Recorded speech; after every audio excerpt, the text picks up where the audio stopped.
Alors j'ai intitulé cette séquence Résister au changement ou faire partie de l'histoire.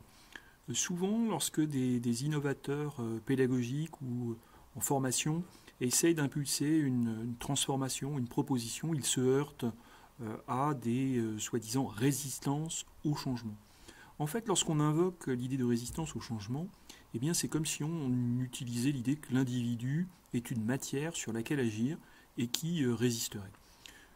Or, personne n'a envie de résister à quoi que ce soit. Tout le monde a plutôt envie de participer à une histoire. C'est pourquoi l'idée d'intégrer de l'innovation pédagogique en permettant à chacun de faire partie de l'histoire semble être une pratique qui me semble intéressante. Pour cela, bien je dirais qu'on peut s'appuyer sur l'idée de récit. Alors soit des récits individuels, on sait qu'à travers un récit individuel, on est en capacité d'apprendre et de transformer ses façons d'apprendre. C'est typiquement l'effet de la validation des acquis de l'expérience. Mais nous avons aussi la possibilité de travailler sur la base de récits de groupe. Donc là, c'est un groupe qui peut apprendre en échangeant sur son contexte. Et là, il y a de nombreuses modalités d'apprentissage qu'on peut repérer, comme des groupes de co-développement, des groupes d'échange de pratiques, tout un ensemble de travaux où le groupe est un vecteur et un puissant moteur de l'apprentissage, un puissant soutien de l'apprentissage. Une troisième modalité, c'est plus au niveau de l'organisation. Et là, on peut évoquer l'idée de fabrique narrative au sein de l'organisation. Donc, le partage de récits, le fait de pouvoir être pionniers dans de nouvelles méthodes pédagogiques qui se mettent en place, eh bien, font qu'au lieu de résister au changement, pour reprendre l'expression consacrée, les groupes, les individus s'engagent et ont le sentiment de prendre en main leur destin. Donc c'est ce qui est tout à fait intéressant.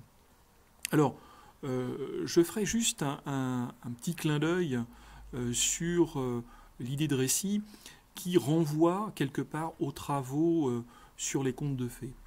Je vous laisse découvrir cette idée. Alors voilà des images qui nous sont familières, ça fait partie de ce qu'on appellerait les stéréotypes.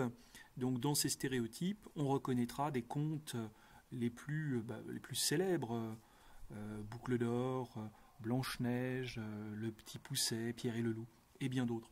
En fait, les récits recèlent une puissance d'évocation extraordinaire. Deux chercheurs, Prop et Grémas, en analyse sémantique, ont identifié et repéré 6 éléments propres au récit. Tout d'abord le héros, le méchant, les personnages secondaires, qu'il appelle aussi les adjuvants, le début de la quête, le milieu de la quête et la fin de la quête. Et ces 6 éléments, combinés dans tous les sens, permettent d'obtenir un récit.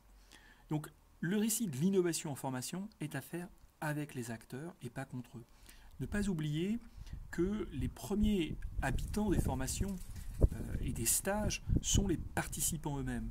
C'est donc à eux d'inventer la formation plutôt qu'à un pédagogue illuminé et éclairé. C'est à cette condition que l'innovation pédagogique prend sens et prend racine au sein d'une organisation.